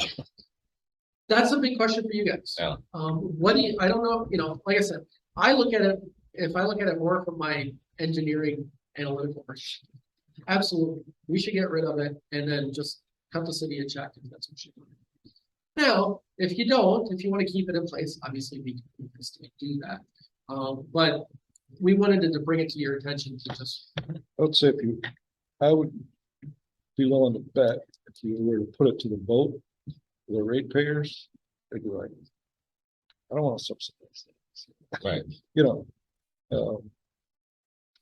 But fast forward that 5 or 10 years, all of a sudden that 11 is back to 50 or 60 with something else being, added onto it, and you're right back to a. Right. And if go back to get to our 180 days of reserve and if we have extra money, then do we give it in rate reduction to everybody, or do we give it to the city, or is there city project? I mean, there's all different ways we could do it, but yeah, I don't like the hidden I don't like the hidden Right. stuff, you know, that to me, it's a hidden tax. Agreed. So again, just to try to kind of keep things with where they've been, the recommendation really from Blair is to say, get rid of this electric rate and then just cut a $11,500 check. Just It's much more transparent that way. It's like, here's the money from the ratepayers to the city, if that's what it is, rather than built into a rate reduction is kind of, right. Because you know, as we've seen over the last few years, we were doing this benefit for the city, but it was, you know, Yeah. not everybody noticed. And- Right. and- At some point that will need to be on a regular meeting agenda. You know, at some point of, pull the rates, well, yeah. When we do, Yeah, we to me, set our rates. this will all be one big package. yeah, but there's important little pieces to that. Correct. So that's the other big Yeah. thing I just wanted to point out to folks that this is. Yeah. If you just be cold and analytical about the data. Yeah. This is what it says. But then, you know, obviously that's up to your direction. Other than that, that's it, because we're not looking at water purchasing. Yep. So that was the red line document. Hopefully that kind of helps, again, better understand the changes that are, that will be proposed. Okay. Other than- Those were my three big things. Any questions at all on? I just would like to make a couple of comments on our meeting with MMUA. Oh, okay. That was my first experience with it, and I highly recommend it, Dan. Hmm. It just, it was great. I mean, I love all that technical stuff, maybe not as much as Mr. Butcher, Yeah, but I got close. I don't think I get quite internally excited and outside when you're jumping around, but yeah. But what the main speaker, I mean, he was pretty good and he had a lot of different data. Some was maybe a little aged, but he just made such a dry comment. Just, is there any engineers in this room? None of you guys raised your hand. You just sat back and chuckled because everybody was. But no, it was an opportunity to meet a lot of great people, a lot of great contacts. I met Travis from DGR, and he was signed off on one of our, was it number one of our application from the last meeting? With, For the airport. yeah, clean air. Yes. Yeah. Yep. And sometimes that you can take a long time for that, right? Well, you know, could, Mhm. but he came up to me, introduced himself, and told me who he was and what he Yeah, did and yeah. stuff. And, you know, I thanked him very much for getting that through so quickly. And then we just had a nice conversation, sat down, talked about other things too, that wasn't related to any of this. So, met a lot of different people from different cities, and I just really enjoyed it. I did. The personal endeavor I took upon is when I found there was more commissioners at this meeting than there was normally. Hmm. And I don't know if they knew why that was or just the interest is up, but there was more. Did you hear that statement? I don't remember that. Yeah, there was more commissioners here, so my light bulb went off and I started to talk to these people and say 3 or 5, you know, just to get their Yeah. feedback. And the first one was just overwhelmingly, just absolutely do not go to 5. Oh, yeah. And for all of the above reasons, you're gonna add 2 more personalities to it. You're gonna add 2 more opinions on the politics of it. And everything's gonna take longer and you're not gonna get anything done. Second person I asked basically echoed that. So I think we made good decisions here about that. So now it's not just us, but there's living Yeah, proof out there that 3 is better than 5 or 7. Yeah. So I just wanted to share that.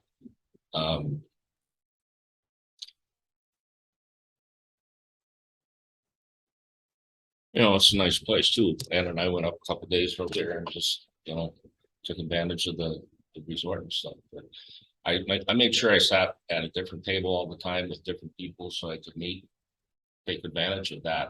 And just a great time. I mean, the days go so fast. It's just because there's always something, you know, going on. The meals are great. But if nobody wants to go or can't go, I'll go next year. But I think it's important that the commission experiences Yeah, that. yeah. You know, sometimes we just got to take time to do that because you'd like it then. Yeah, It's sounds, just that you get away. yeah, sounds interesting, yeah. Other than that, I don't believe I have anything else. Anybody else have any questions for myself or Keith pertaining to the things we covered? No, it's, Okay, glad we went over it again. I'm sure we'll see more stuff again on it before as we get close to it, but it's really to digest all that information, just make sure it's solid is good, so. as it can be, right? Yeah, And that's why I wanted this, because after the 2 hours we had with the joint meeting, you know, it wasn't so much a question and answer type thing, but I think this, Yeah. for me, this was very important to have this today. yeah, Get the unity to one level. So if I could just get a pulse, I mean, I'm not asking for a decision, but does this look like something that we could implement in January? Or, I think it has Speak for the myself, pieces yeah. for it to be successful, okay. you know. So my plan is to put the rate study again on the discussion for the regular meeting. yeah. What do we? What's next, I guess? But to me, this is a living project, and I think we need to revisit it often. So we do understand the bowels of the whole working of the system. That's what you know, when we agreed to do this, I just assumed, and Yeah. wrong on me, that we were gonna be somewhat involved with it, not sitting down with you and Blair, but Although, I mean, I guess for me, I personally, I want staff recommendation on what you think the commission should do, Okay. which is basically So like, what you're doing, yeah, let's, uh, for sake of argument, let's say that option for the reduced demand. yeah. I mean, I want to know what your opinion of this, If I, this is the one I think is the best for PUC, and here's why. Okay. And maybe number one, number two, whatever options, and here's why, and you know, the highlights, lowlights of a couple of them, but you know, I think we've got enough information now to make some, you know, it's just basically some highlights, lowlights of either one, but I would just like, we don't have to, I mean, we paid the man to do the work for us because they're the experts, and now let's take a couple of recommendations, decide which one we're gonna go with. You know. so, I mean, in theory, can we make a decision this month, or are you thinking that's still too early? I'm just trying to time things out. how much more information is DGR going to? What's their next step that we have this? Really kind of depending upon the outcome of this meeting. Okay, I mean, from my perspective, we got like 90% of it done. I mean, it's just more of kind of putting together a final report. Kind of thing. You know, just like I said, Blair's going to come in with his recommendation as an analyst, and he's a PE and everything. He's going to say, this is what I recommend. Like you saw, I have a little bit of a different perspective where I want to soften some of the demand. Mhm. When is that next meeting? 28. 28th? So then it's your decision at that point as to what to do, but you know, the more, because I'm gonna be starting here budgeting, I've already actually started budgeting. sure. The more I can get some of this stuff kind of nailed down as to what the commission wants. Yeah. The easier it's gonna be for me to do some of these other things. So that's why I'm not trying to push you guys, No, I'm just trying to. No, That's It's not I- taken that way How either. close do you, I like the 5 option, you know, the 25 down to 20. okay, You know, just, we don't need 26, but Yeah. I just think, you know, the more that you can give people an option to save or recommend their savings, or categorize them in a savings, so subsidies aren't happening within the ratepayers. I think that's a positive. I think it's a real concern that we have, and that the ratepayers should also have for, you know, if the light switch is always working and it's always on, the freezer's working and it's cold, you don't think about it. But by sharing some of this information down the road, all the options of where they could save, I think is a, if they follow it or not, I don't know. But I like that part. I'm a little concerned on a rebate or whatever with the hidden tax type thing that we talked about. I would need to think about that a little bit. I don't like it in there, but I don't like the end result either. Okay. I think that if that could somehow be used as a tool to the ratepayers, that's very popular. I don't know if it's the right thing to do or not, but I think that would be our call. I don't know. I want to discuss that more. Okay. Having the different rate, a lower and higher, like Dan, you said, if everyone else is doing it, there must be something there that works.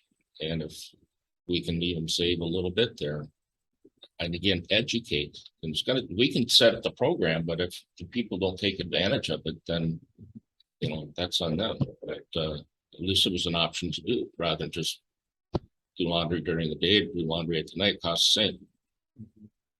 So that was my 2 cents. Jack, Dan? Well, it's a lot of stuff to digest. Man,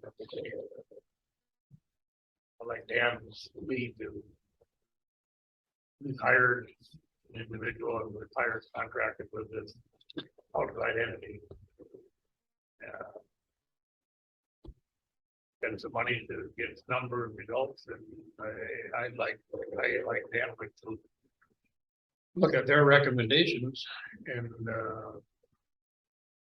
have that be our, not necessarily to take it dot for dot or eye for eye, but certainly we have to trust their input. That's what they do. That's what we hired them for. Yeah, exactly. And if we don't trust what they did, might as well go through the process. So I guess it's, as far as analyzing each one, I guess I need more time for the part. Yeah, I was more just trying to get a sense for, are we getting close or? I think you're real close. We can't make a decision today anyway, but and it's the right direction. giving you enough lead time to our budget, that whatever we do will be here in calendar year. Well, plus That's the intent. you want to get it done so you can implement it at the first, get time to do all that, so. Correct. I just noticed, I know this isn't on the agenda, but I just noticed I have a scheduling conflict for this month, so unless we can change that date, I probably won't make it. What's available to you? The day before. So the 27th. Yeah, Well, I think it's really important that the three of us, if we're gonna make a decision like that. yeah, I would like to hear Dan. I'm sorry, is it too late to change the date of that meeting?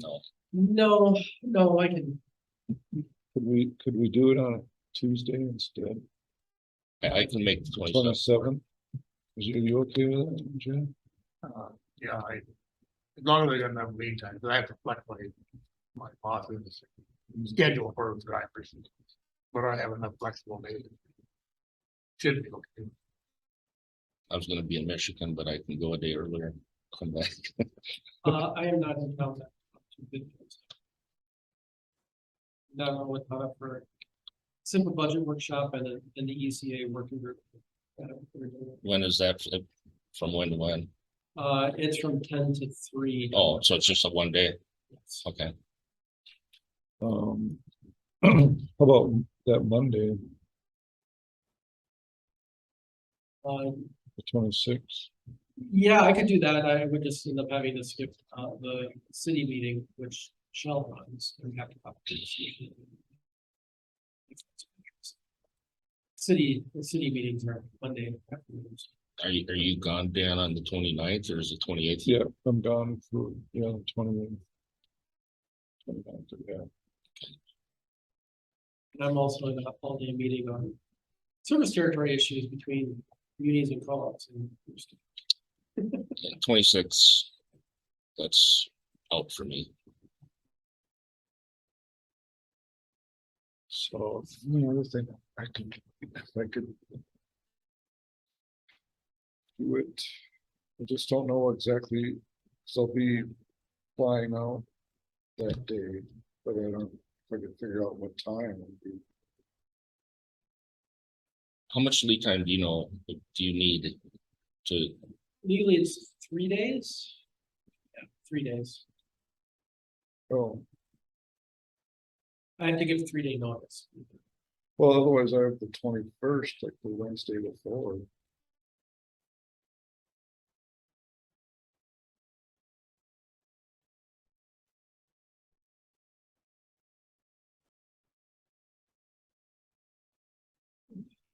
Yeah, I can do the 21st.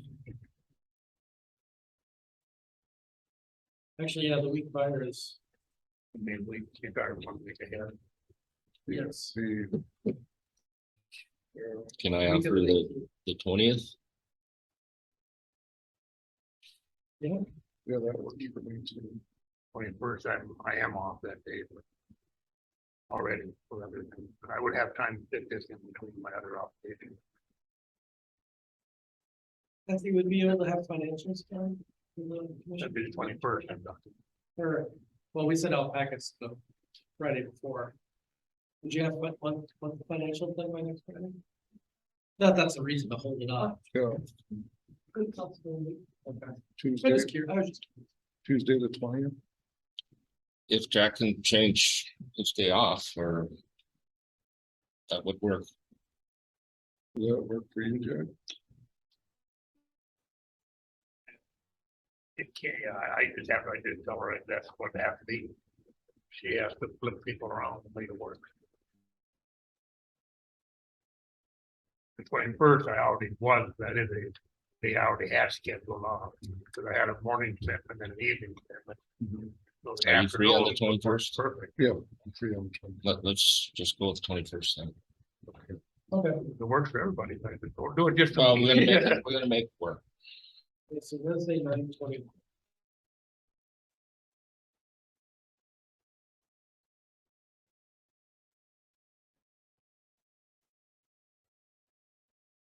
We'll send out notices and everything. The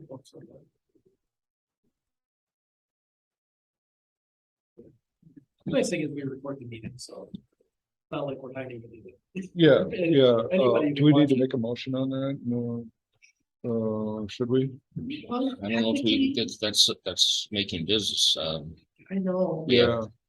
but technically you're supposed to make a motion. Yeah, I don't know if that's really making any decisions other than changing.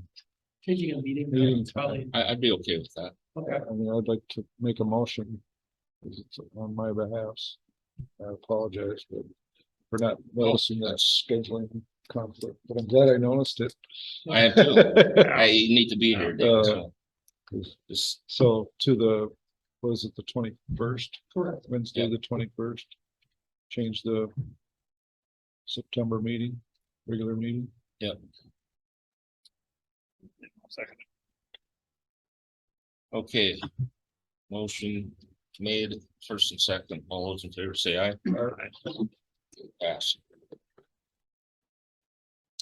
Item 5, it's a 10-minute video. Dan, have you seen it?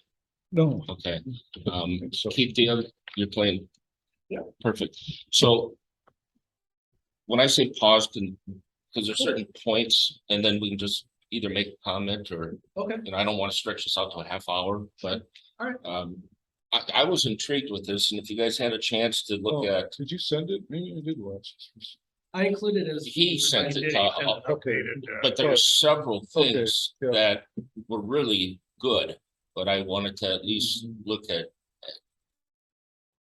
this because the rate that we are and the pace that we're moving as a society and as a world is stunning, especially when you look at some of these facts that this guy puts out. I left this meeting with the understanding for me and in my mind and how that works is we really have to be the lookout for what we don't know. And we have to try to plan for what we don't know. That's almost an impossible thing, but you have to. You know, 2 years ago, no one heard of COVID, but look how it changed businesses. So go ahead. What an amazing debate we've had to launch Idea City this year. I'm going to be talking about artificial intelligence as it relates to autonomous vehicles. 94% of car accidents are due to driver error. So in 10 years' time, when the only new car you can buy is an autonomous vehicle, an AV, think about the 40,000 lives in North America, US and Canada, that will be saved every year. Think about the 2.5 million people who won't be maimed. Think about Humboldt.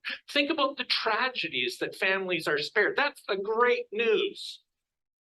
But if you sell auto insurance, you're going to witness a $500 billion a year market disappear. Now I'm going to play you a little video, and this is from the dash cam of a Tesla in a Scandinavian country. And the AI, the autonomous system, will send off an audible alarm. Watch when you hear that if you can see anything wrong.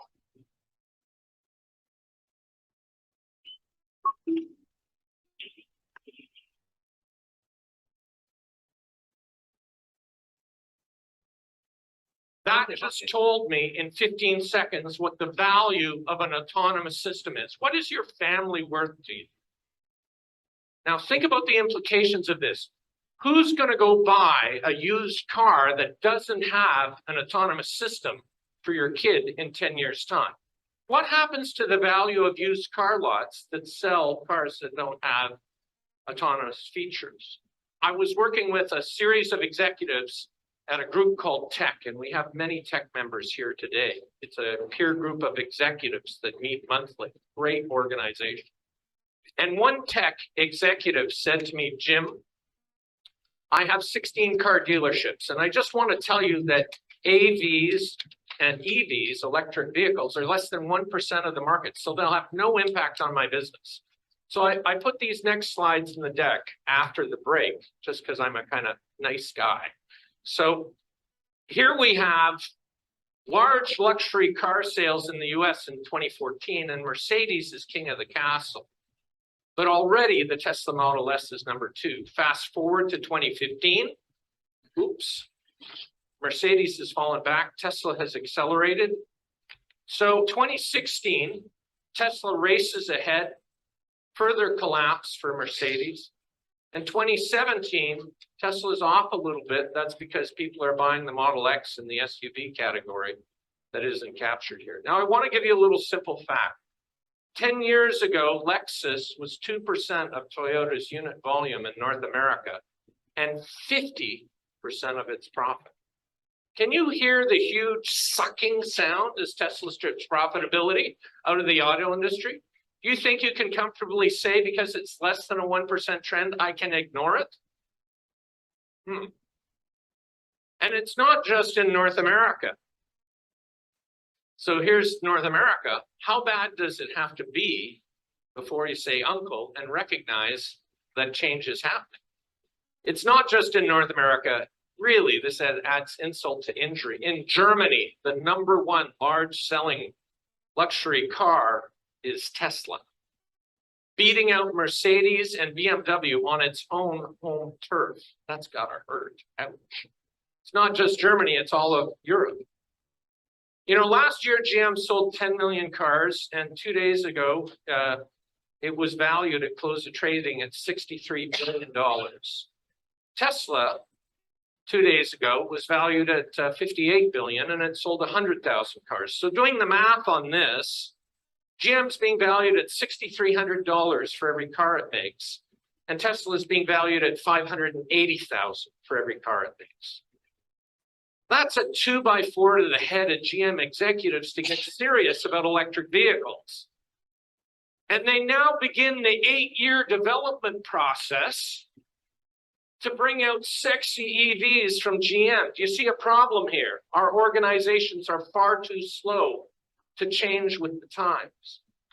And you know, in the debate about AI, do we want to save 40,000 people from being killed and 2.5 from being made? Inconceivable for all you Princess Bride fans. So think about the $200 billion a year market for auto repair. What happens to it? Think about car rental companies. I never rent a car anymore. I use Lyft or Uber, and Lyft is now here in Toronto. People like it even better than Uber. You know, what happens to the value of car rental companies? And if we take 2.5 million people out of the mix just on North American roads from being killed or maimed every single year, do we have an overcapacity of ambulances? Is this bad news for ambulance makers? Or is it good news for us not getting maimed? And in New York City and Manhattan, it takes 2.4 minutes using an Uber to get to an emergency room. It takes you 10 minutes using an ambulance. If you're having a heart attack or a stroke, do you think those minutes matter?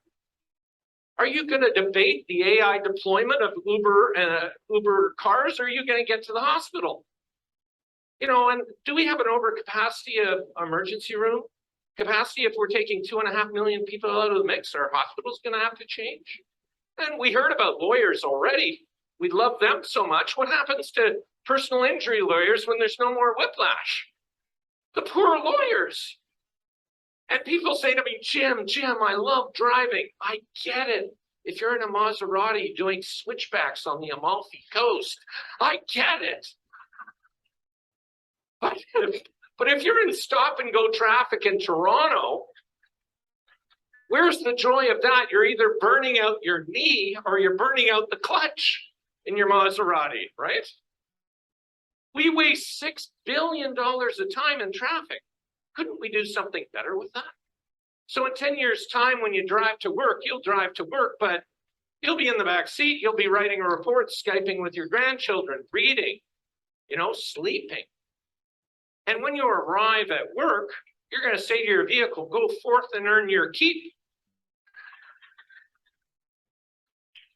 You're going to put it into Uber or Lyft's autonomous tool to make money while you're working, rather than paying $40 a day in the downtown financial core for parking. So what happens to the value of parking lots? Good time to short the parking lots.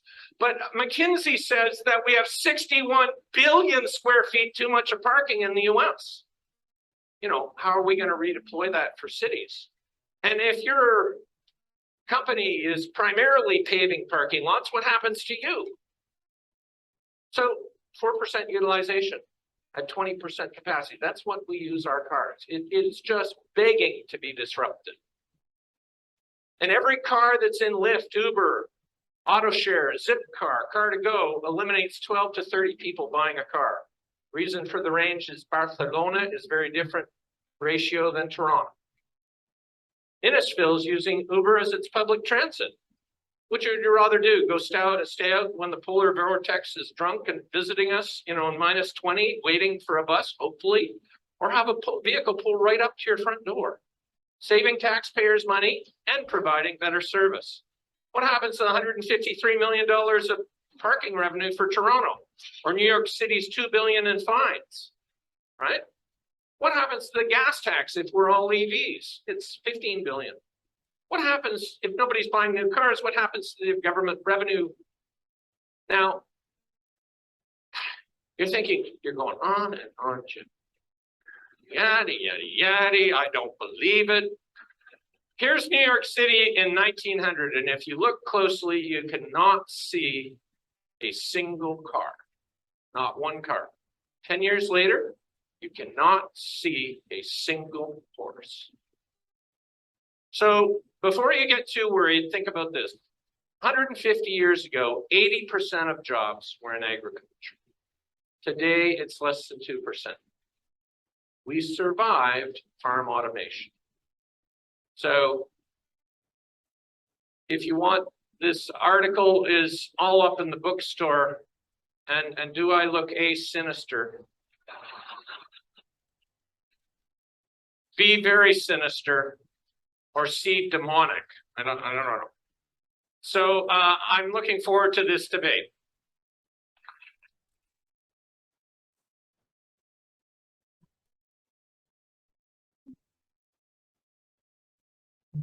So my question is, in 10 years, the horse disappeared.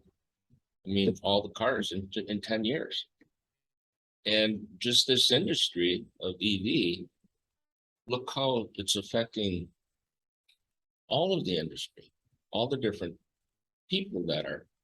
I just found that astonishing. And that's just the EV thing. What about that or that and that? I think we're in such a huge doorstep that we're not going to be able to keep up with it. I don't know. That's beyond my expertise. That's why I started out by saying we have to start studying the stuff we know nothing. I mean, I did notice, I don't know if it's, I never know if it's true or not when you watch the news anymore, but Yeah. California was asking people about charging their electric vehicles. Have you heard about that? To limit it to at night or? When they ran into an emergency situation, they asked for people who had EVs to not charge for that one day between 4 p.m. and 6 p.m. So they're They were Is in a that very more- dire situation for a couple of hours. So it wasn't like kind of a that. load shape thing. It was, Yeah. it wasn't, it's been misrepresented in a No, lot of areas. It was uh, like, oh, you can't charge. No, it was, my, it's like when we do our peak slips. It was just for that little period where we also ask people to turn off their air conditioning. My- It's the same thing. my friend in Norway said that Tesla must be really popular over there too. He was saying everybody over there is talking about our grid can't handle as many electric cars as they want to have going. So I don't know. I don't know how much of it's true or, or how much of it's just people's paranoia or, it's beyond my expertise, but I have heard people talk about, how that could change. I don't know how it could change our load shape here too. Say, that Yeah, if it could, if you get a lot of. say 30 years from now, if we were 60% electric in town or something, I mean, what is that realistic? I don't know. 30 years from now, what, is that possible? Yeah, we don't know. I mean, I Yeah. guess from a functional standpoint, what you would be looking at for our customers is, just give you some rough numbers. Basically, our customers have 200 amp meters. That's what you want for. For those who might be looking at an EV system, they might upgrade that to 400. So it's not like if you want a fast charger, you're just gonna go on and everybody's just gonna plug it in. There is gonna be some infrastructure, which is gonna spread this out. If we start seeing customers put in 400 amp sockets, we get a request. They have to pay a transformer upgrade. We may have to upgrade our transformer from a 15 kVA to a 25 kVA. We're only gonna do that where it happens, and then those charges we're gonna switch it out. So for us, it's not, I get his point, but there is some inertia in the system that we will be able to manage. I'm not too worried about that. Yeah. The bigger problem, which is getting to your point, which is just something we have to be aware of and think about. I don't think it's insurmountable, but it comes to the overall aggregated load shape. Yeah. And what does that do to the grid? Mhm. And yes, there are gonna be times where there are gonna be notices going out to please not charge your car. But I will tell you, as an EV, I think differently than a gas owner. I don't run my tank empty and then fill up. Mhm. That is a gas centric mentality. As an EV owner, what I do is I plug in. It's easy for me to plug in pretty much. This will grow, but if you can plug in everywhere, it's less time critical. Yeah. So if somebody asks you to not charge during 2 hours, okay, Yeah, right. that actually is not a So, problem. like, That's how it works. I look at it as kind of like don't water your lawn. Right, You know, hopefully you've watered it enough to where a couple hours, or if you had to, you know, Right. go to every other now, odd day or I whatever. will go back to Yeah. the rate study discussion, which is price transparency. Mhm. What's going to happen is you're gonna have EVs coming on the system. And you're gonna have the local utility be able to send out a price signal and say, the cost for energy in this hour is this price. Mhm. And you will have a computer in your EV that has a metric that says, Yep, if the price is below this number, charge. yep. And if it's above, don't charge. I did see that. I did read something about that, how Right. the vehicles Right. should be able to take advantage of that, you know, off peak is really what Right. most people would understand it as. Right. That is off peak, you know, The intelligence is in there. yeah, What that does is it actually helps the grid, right, not hurt the grid. Because you're putting a load in when it's cheap. yeah, And you're flattening the load. The biggest problem, if you guys, as you've heard me talk about at the joint session today, the biggest problem for us is that our load's not constant. yeah. If our load was constant, good job. I mean, and theoretically, if everybody did drive electric and it was hooked to a computer system that told you when, you know, okay, it's down now, you charge, well, then it goes up, it shuts them off, or, you know, and, you know, through your 16 hours of, or more possibly of your car sitting at home, it's maybe chargers kicking off and on, depending on how the system is. Oh, no, there are people even talking about taking it a step further. If your car battery is fully charged, and you have this 2 hour window where there's an emergency problem, you backfeed the battery and run your. Oh, You can actually Yeah. run your house Yeah. off your car battery when it's expensive. Yeah. And then charge up. well, Ford advertises that. So With their that's, truck, that truck, Yeah. those are the kind of things they're talking Lightning. about. Lightning. And so you add all that up. EVs are, you gotta get yourself out of the old Yeah, mentality. well, right. Once you realize how it would integrate within the system, there's a lot of potential benefits. Yeah. To doing. That's a whole different, when he had all those graphs, Jim had, you know, like the 3 different types of chargers, you know, one took 40 hours and the L2s and then the fast charger. And your numbers are accurate, where he said you may have to go up to a 40 amp or 400 amp service. And that's just that. What about mom? She has that now. And then the kid that's 16 has that. You all 3 can't charge, you know, at one time, or if every household in this whole area did that, Yeah. I mean, how do you supply that? The So, nice thing is being a small utility, we track. We can track services to our customers and respond quickly. And if we have to do transformer upgrades, we can just do that where it's needed. Rather than some bigger utilities might have to say, well, how are we gonna retrofit the hotel? We'll do it as we, we're nimble enough to where we can do that, help keep the cost down. it may be a race like the AMI where we've gotta, you know, can we get the transformers? Can we do this? Can we do that? It's Yeah. definitely would be what his scenario, there is a paradigm shift. Definitely, you know, That's why I wanted you to know, share people have, that. Americans have a big love affair with their cars. Oh, yeah. So to go where you don't own anything and you're Ubering everywhere or putting your car to work. Now, putting your car to work when you're not using it, now that's right up my alley, you know, I mean, that's how my brain works. It's like, you know, now it's an asset instead of a liability, you know. And like any other disruptive technology, it's gonna happen where it makes sense first. Yeah. And we're not talking about taking, you know, even though Tesla does have a semi truck that they're coming out with. I mean, for a lot of utility, and I don't mean utility as less of utility, but just utility vehicles. You're not gonna see it happen there. Yeah. It's not. Yeah. But especially for those that commute, it's a perfect solution. For that need. I have a question for you that since you have an electric vehicle, and maybe you've thought about this, is why don't they have a solar panel on top of them? It's not cost effective. Right, because the people I know with sailboats Yeah, that have electric drive sailboats, they power it all with, yeah, but really, you know, you're talking about a little outboard motor.